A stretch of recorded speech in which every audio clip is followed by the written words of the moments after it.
Assalamualaikum warahmatullahi wabarakatuh. Selamat pagi semuanya. Baiklah, pada hari ini Bapak akan menyampaikan pokok bahasan kita adalah epidemiologi penyakit tuberkulosis. Jadi kalau kita membicarakan epidemiologi penyakit tuberkulosis, itu adalah tidak lepas dari orang, waktu, tempat, dan juga agen penyakit, host, penjamu, dan lingkungan. Nah, baiklah, Bapak akan lanjutkan dengan slide berikutnya.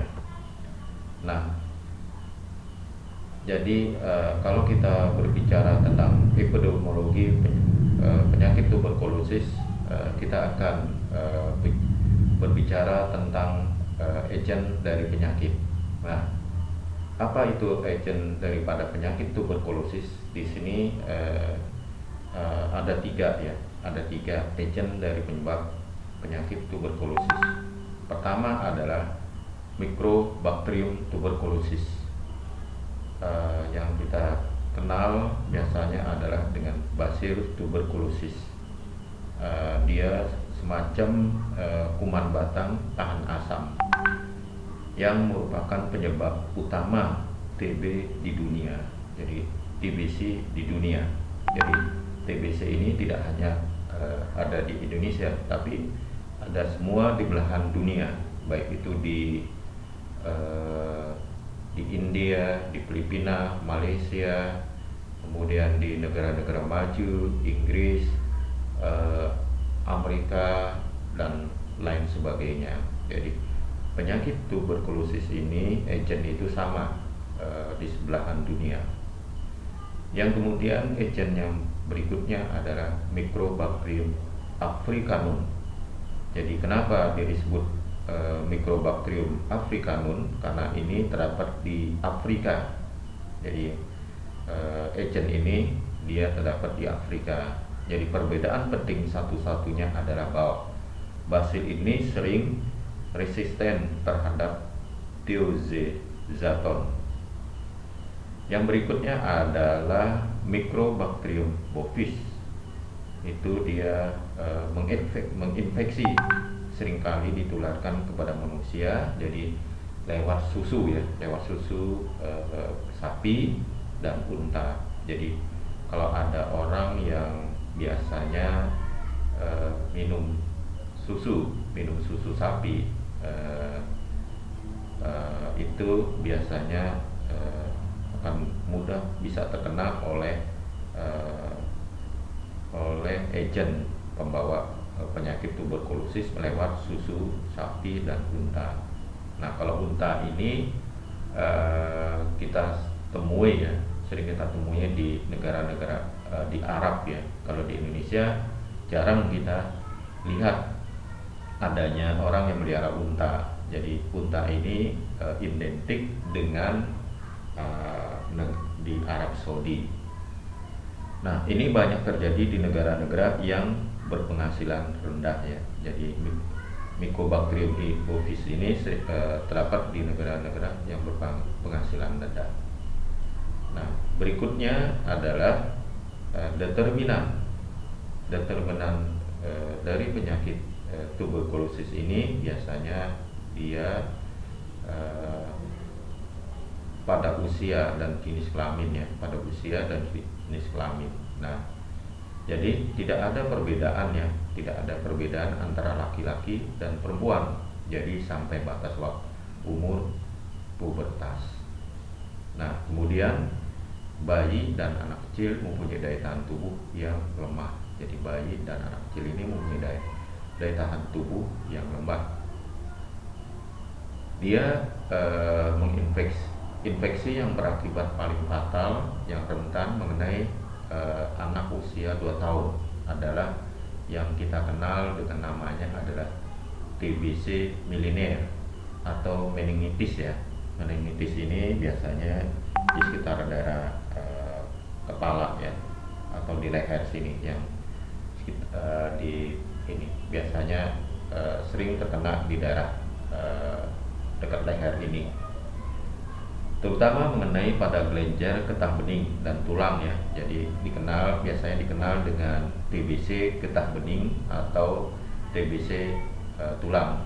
Jadi TBC ini tidak hanya, biasanya orang tahu itu TBC itu dia menyerang paru, tapi TBC ini dia tidak hanya paru, tapi juga dikenal dengan namanya TBC getah bening atau TBC tulang. Nah, pada usia dewasa insiden tertinggi TBC banyak terdapat pada pria ya. Jadi antara wanita dan laki-laki, maka itu paling banyak itu pada pria. Kemudian prevalensi yang terus meningkat sampai umur 60 tahun. Jadi kemudian pada wanita yang sering mendapat TBC paru sesudah bersalin. Jadi dia misalnya seorang wanita itu hamil, kemudian setelah melahirkan, kemudian menyusui anak. Nah, itu sering terjadi pada wanita-wanita yang bersalin ya, yang sudah bersalin. Jadi prevalensi ini meningkat sampai pada usia 40 sampai 50 tahun dan kemudian berkurang. Nah, ini adalah determinan terjadinya TBC ya, itu pada usia dan pada jenis kelamin. Baik, kita kemudian faktor determinan yang berikutnya adalah gizi. Jadi kita misalnya kelaparan atau gizi buruk itu mempengaruhi daya tahan terhadap penyakit. Jadi kalau orang yang lapar atau gizinya kurang, maka penyakit ini akan mudah terkena TBC. Kemudian kemiskinan, karena kemiskinan merupakan determinan penting yang terkait dengan gizi. Jadi inilah determinan untuk terjadinya penyakit TBC. Nah, determinan berikutnya adalah perilaku atau kebiasaan. Jadi kalau kebiasaan merokok ya, biasanya orang merokok ini terjadi pada sering dijumpai pada laki-laki dibandingkan perempuan, karena laki-laki itu senangnya atau kesukaannya itu biasanya merokok. Jadi kalau perempuan biasanya ada juga yang merokok, tapi dia sedikit dibandingkan dengan laki-laki, sehingga determinan yang paling banyak itu dijumpai pada laki-laki. Dan juga karena minum alkohol. Nah, alkohol juga merupakan determinan berkaitan dengan penurunan daya tahan tubuh.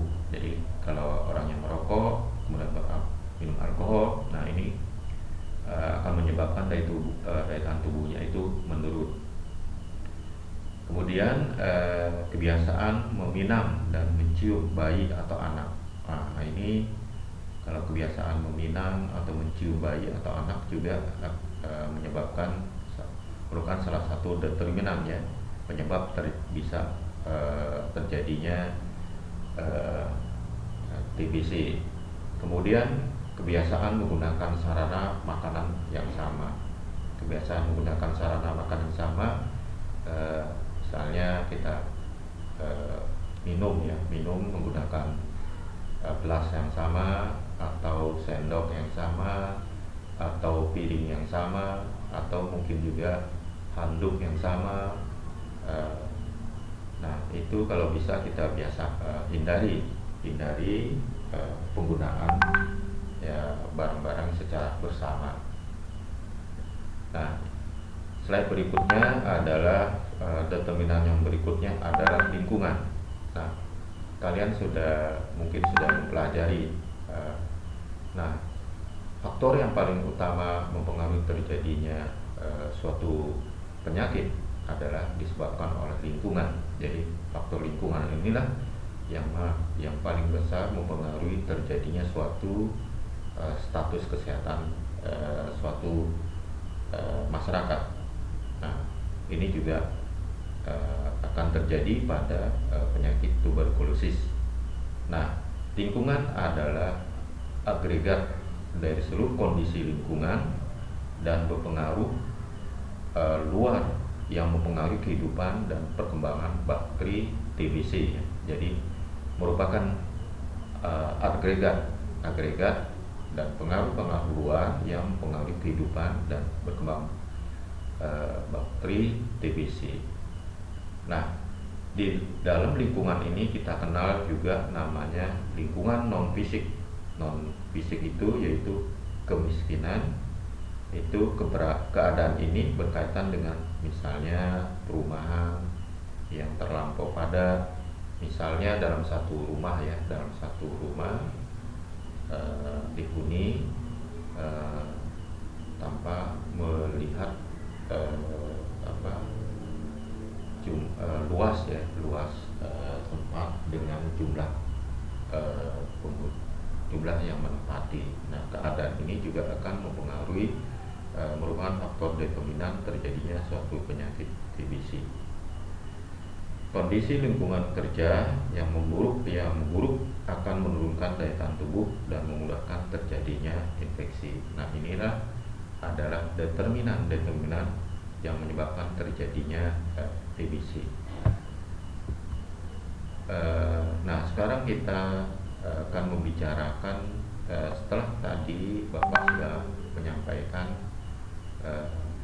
determinan terjadinya suatu penyakit TBC, maka kita akan membahas bagaimana riwayat alamiah penyakit tuberkulosis. Nah, kalau kita berbicara tentang epidemiologi penyakit tuberkulosis, maka kita juga akan membicarakan riwayat alamiah penyakit.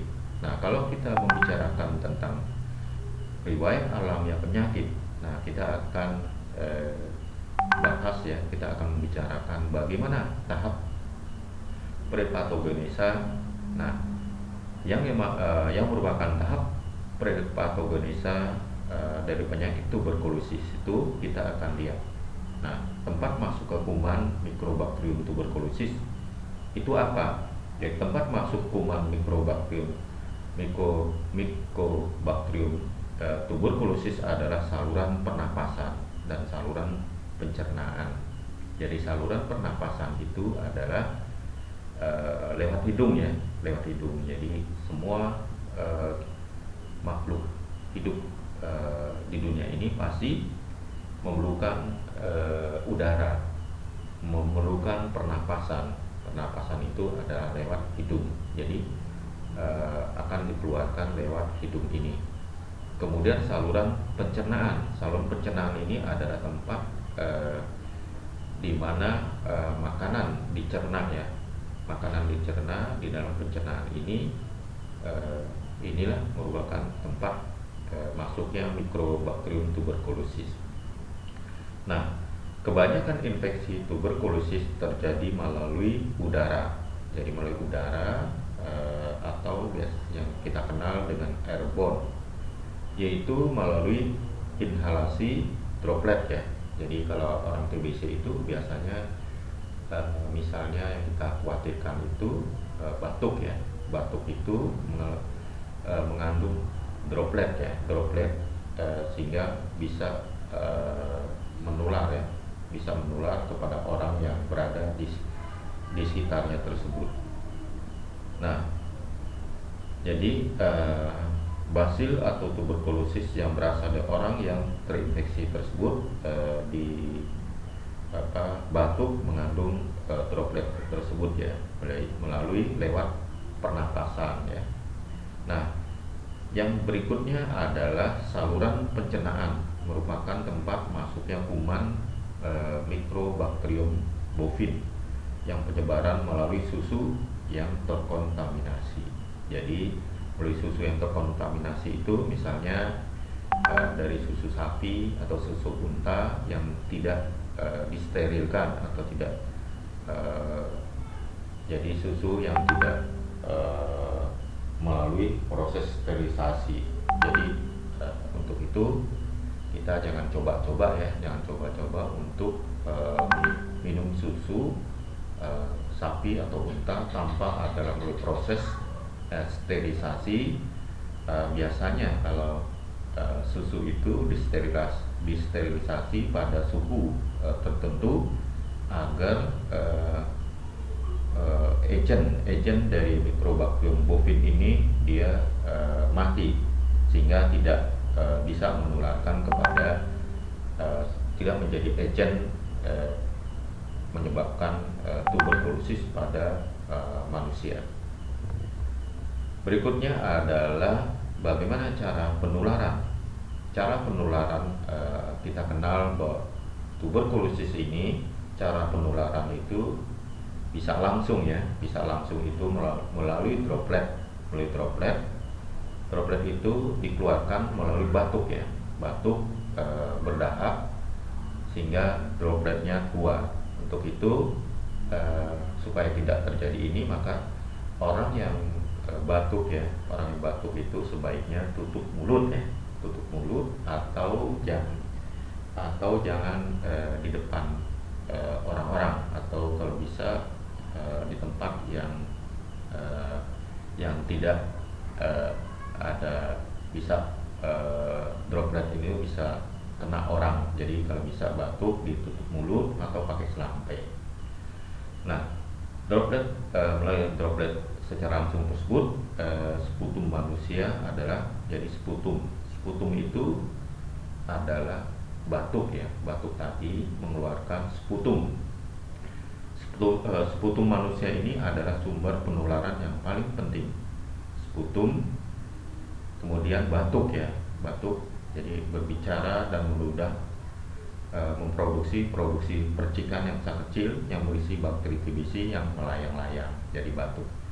Kemudian kuman itu terhirup oleh orang lain. Nah, ini adalah cara penularan secara langsung lewat droplet.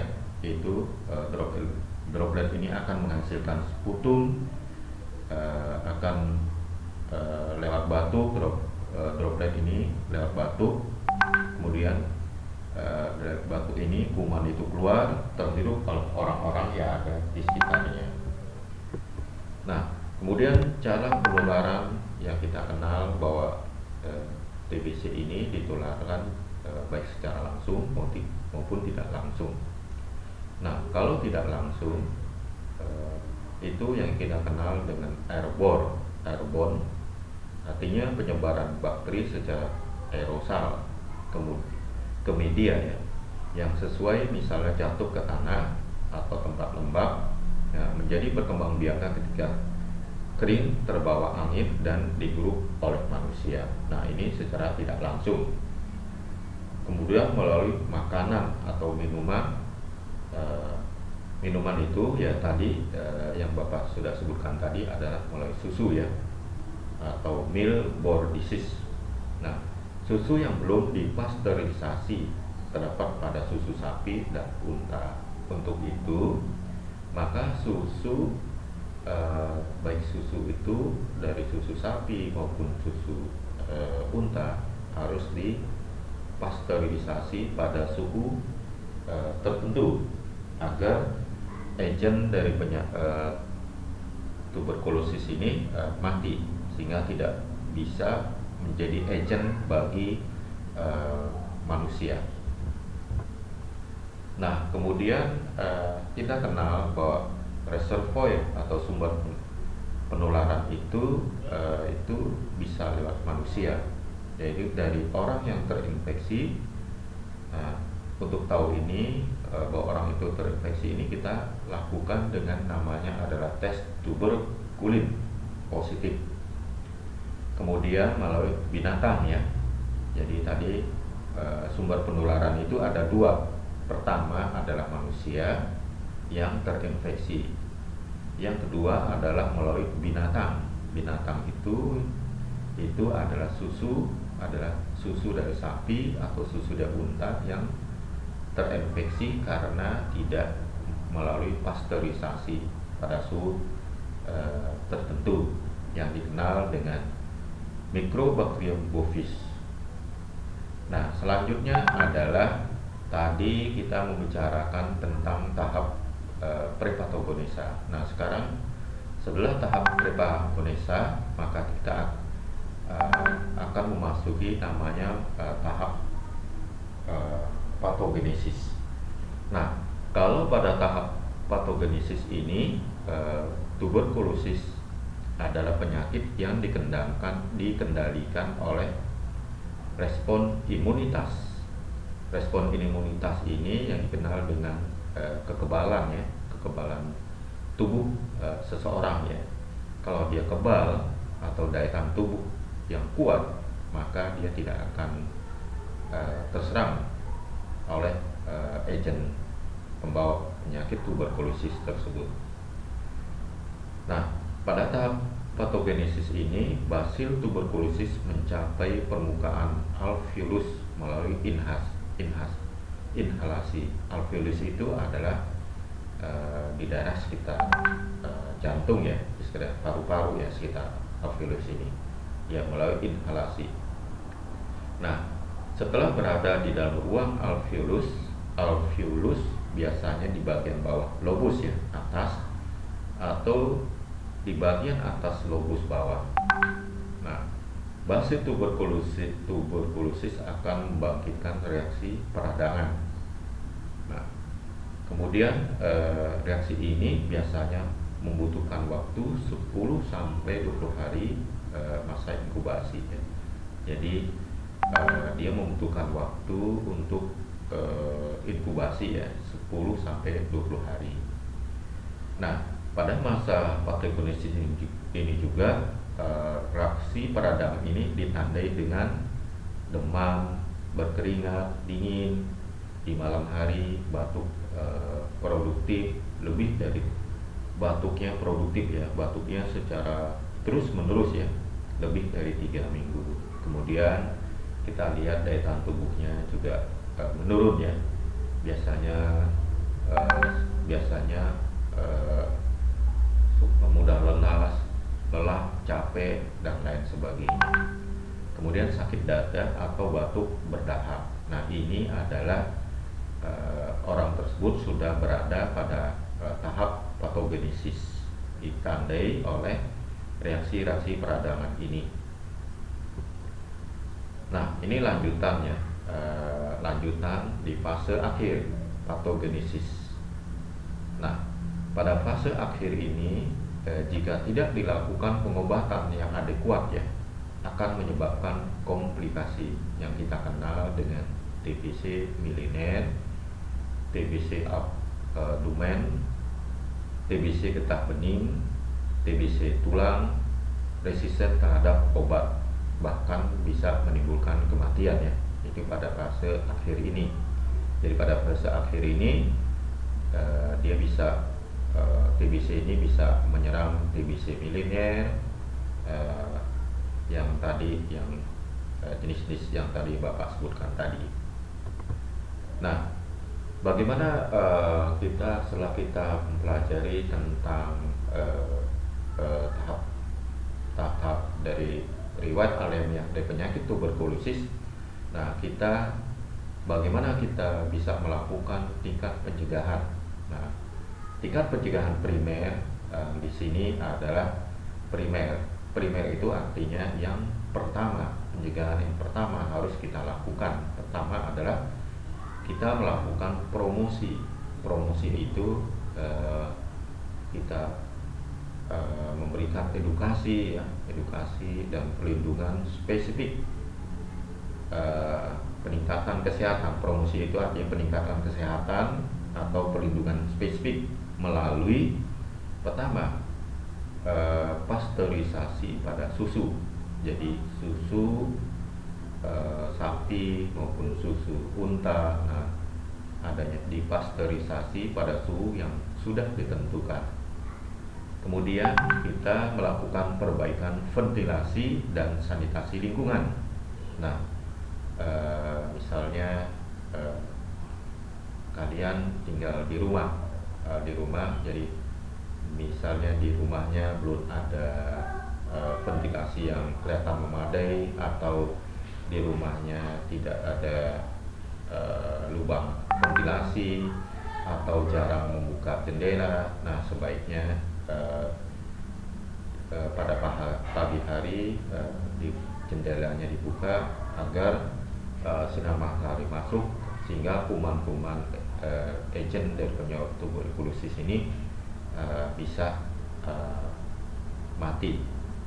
Kemudian sanitasi lingkungan, sanitasi lingkungan di sini tentu sangat luas ya.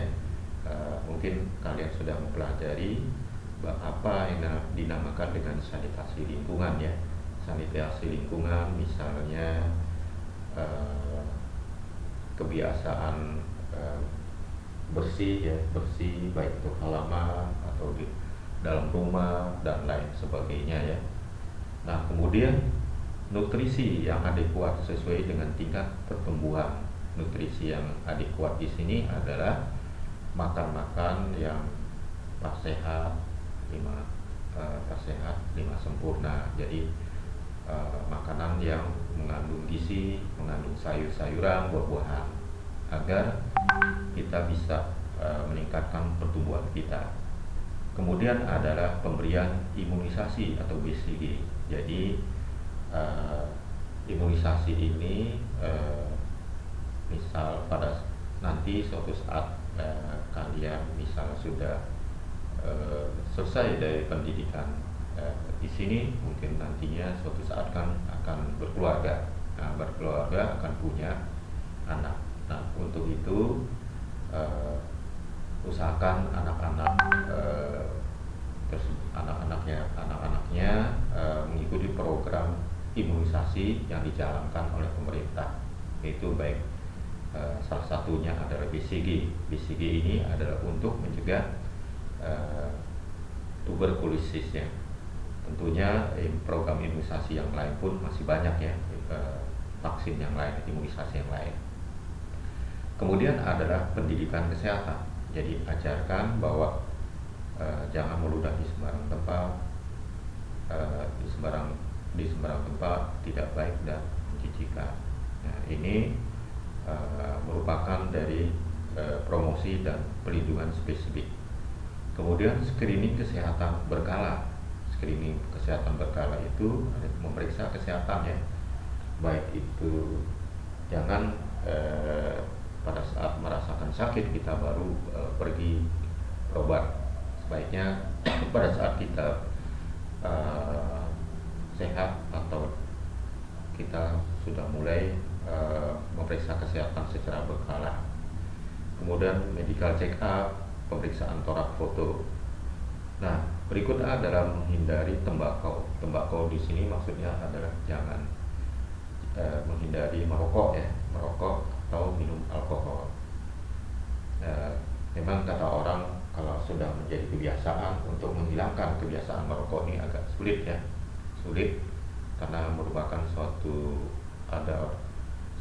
kebiasaan, kalau tanpa rokok ini artinya kayak perasaan tidak ada ya, tidak lengkap gitu ya.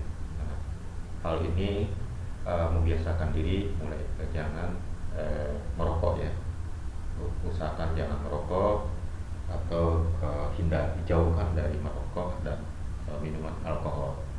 Ini adalah merupakan tingkat pencegahan primer yang kita kenal dengan promosi dan pelindungan spesifik.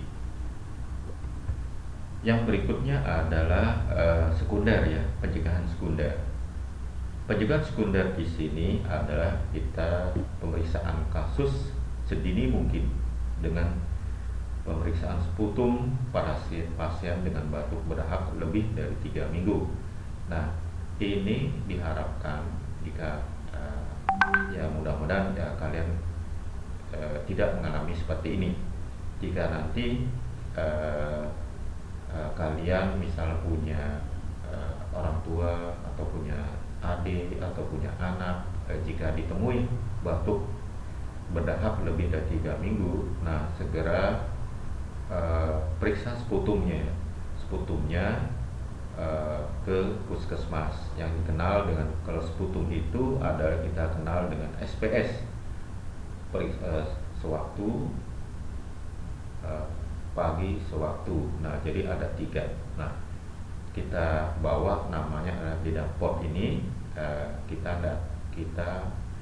periksa, periksa atau kita periksa sputumnya di puskesmas, karena program tuberkulosis ini adanya di puskesmas. Kemudian yang berikutnya adalah termasuk pencegahan sekunder ini adalah penemuan kasus aktif.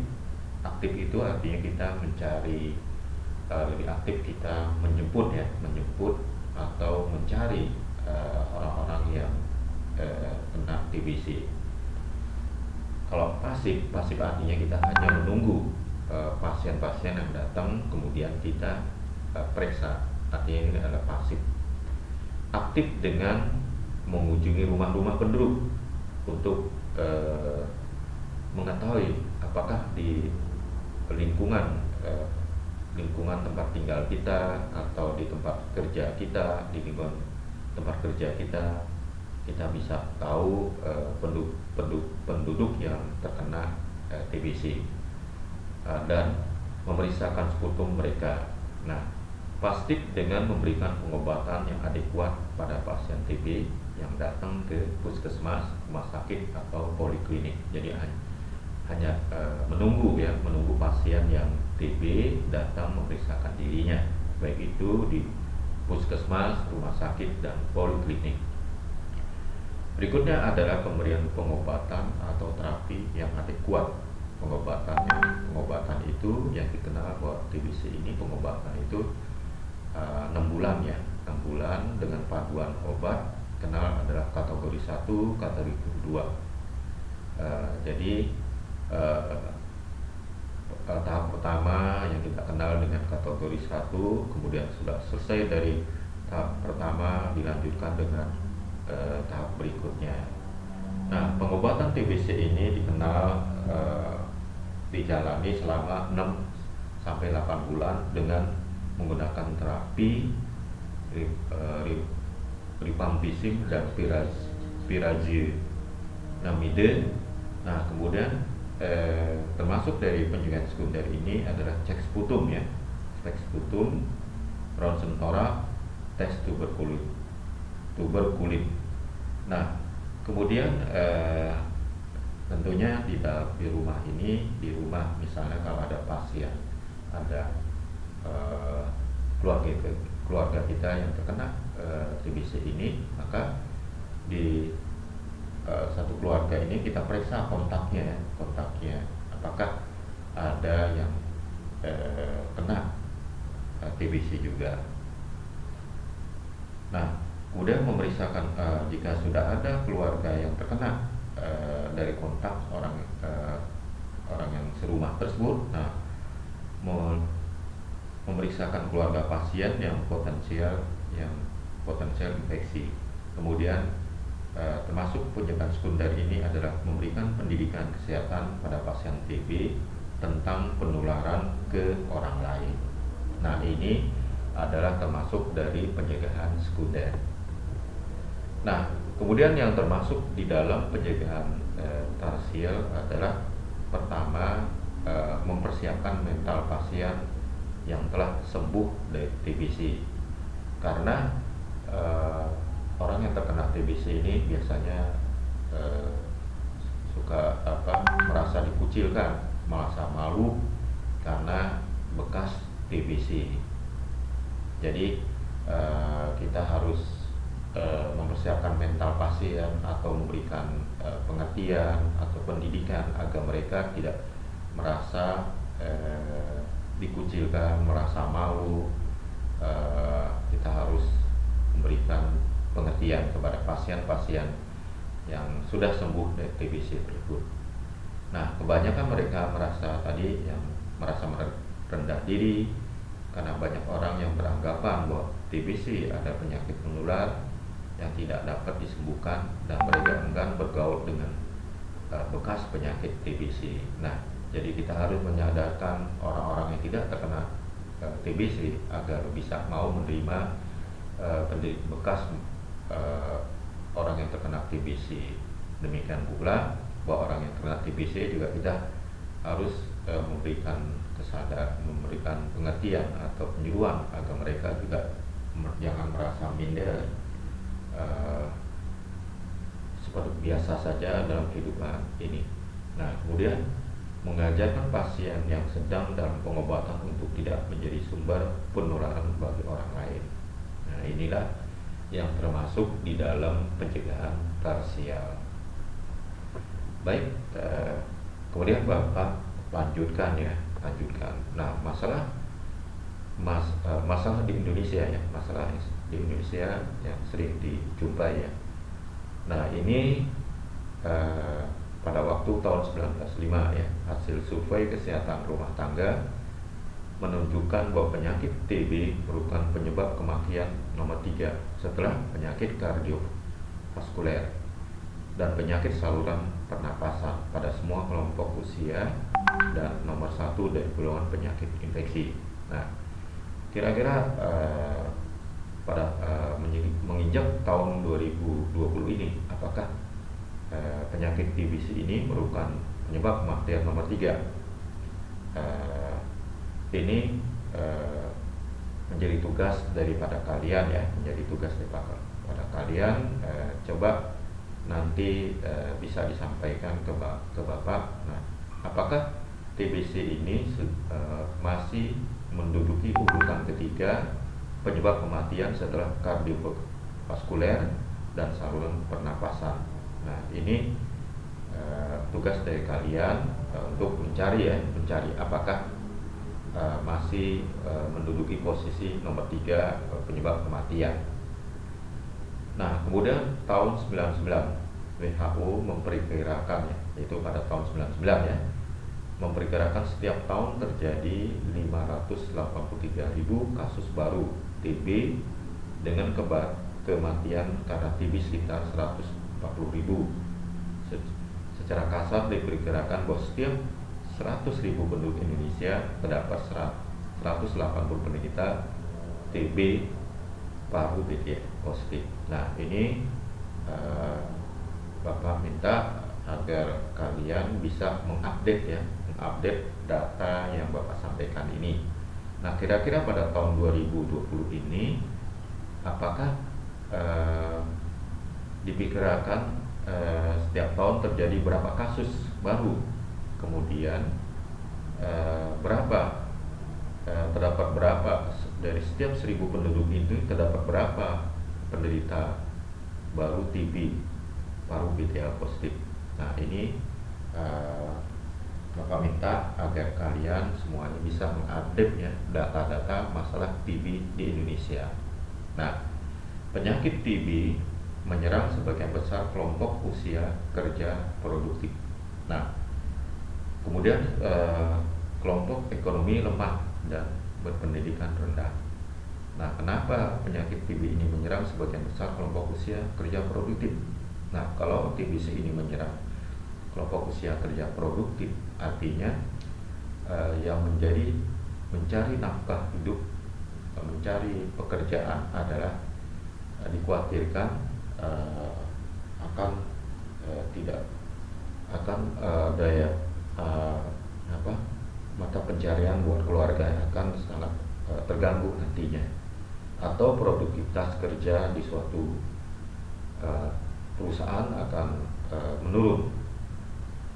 Nah, ini sangat dikhawatirkan ya.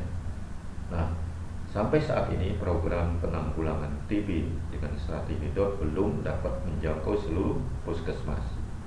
Nah, kira-kira dengan update data terbaru ini, apakah program penanggulangan TB dengan strategi DOT ini apakah sudah menjangkau seluruh puskesmas? Ini Bapak tugaskan agar kalian bisa mengupdate masalah TB di Indonesia. Demikian juga rumah sakit pemerintah, swasta, dan unit pelayanan kesehatan lainnya.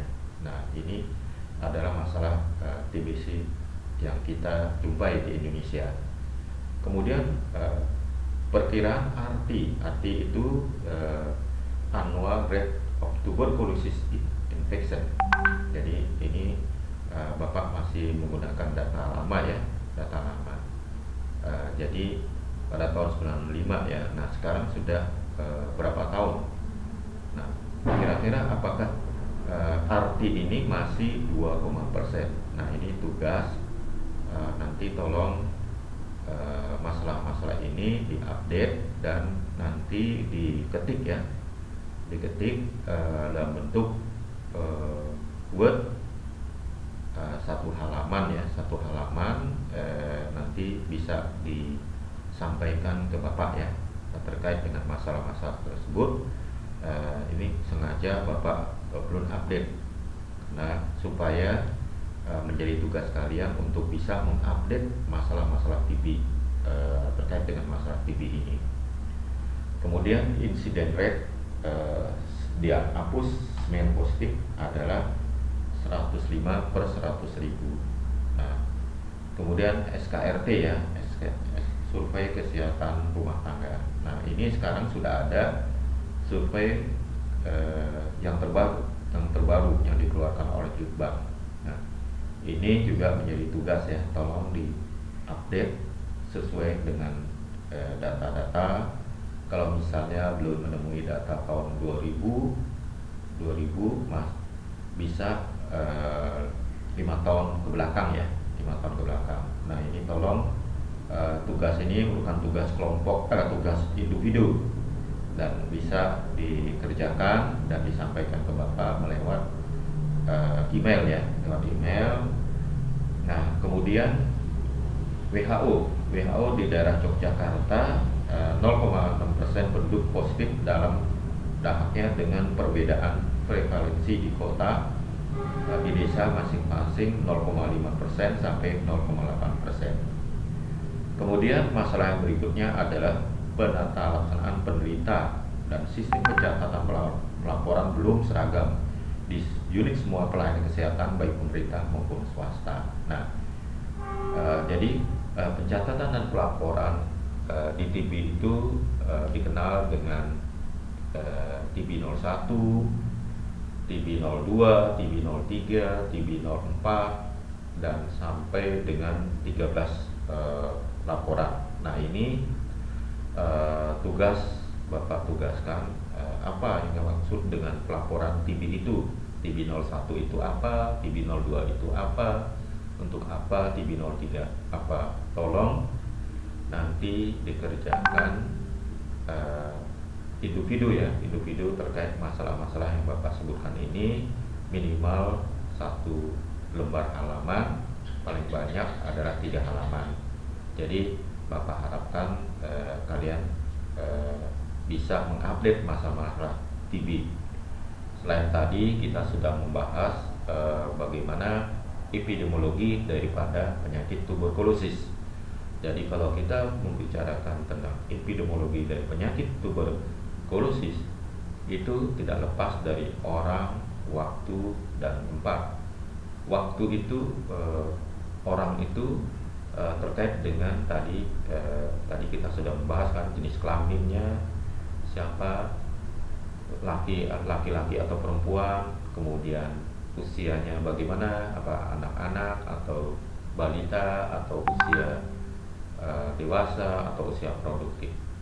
Kemudian tempat di mana paling banyak terjadinya penyakit tuberkulosis. Waktu, tempat orang ya. Itu kalau kita membicarakan masalah epidemiologi.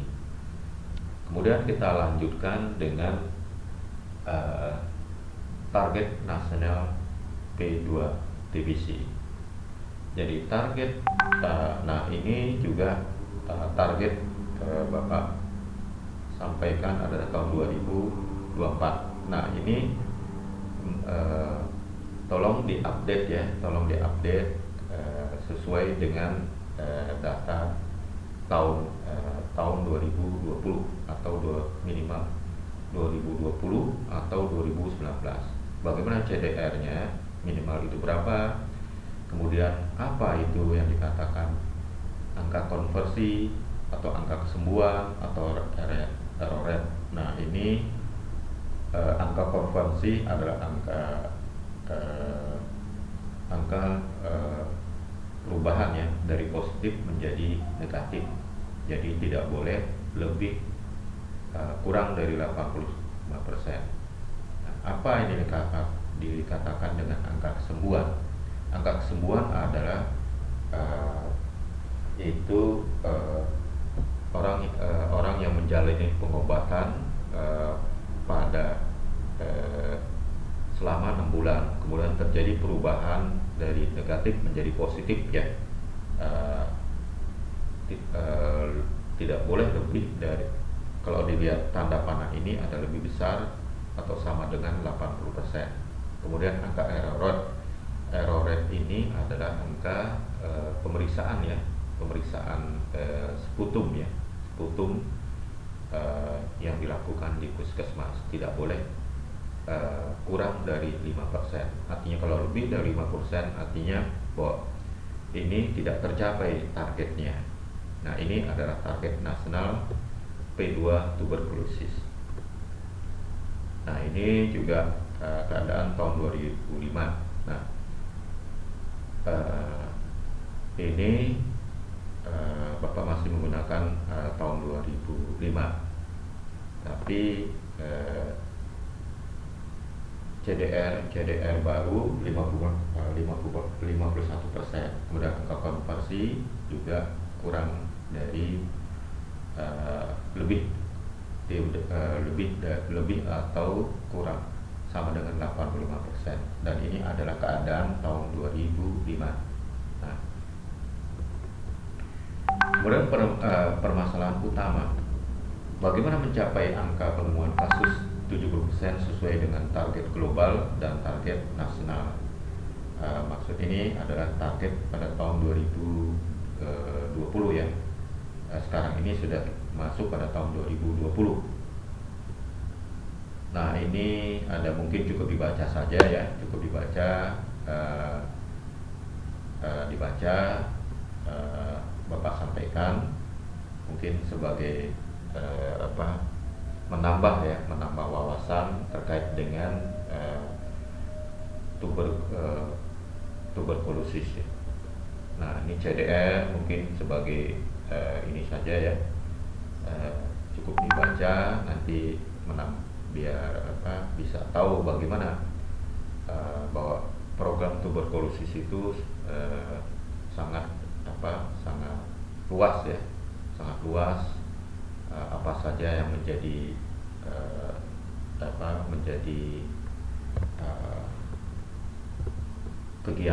kegiatan atau faktor-faktor apa atau kebijaksanaan apa yang menyebabkan rendahnya penemuan kasus TBC.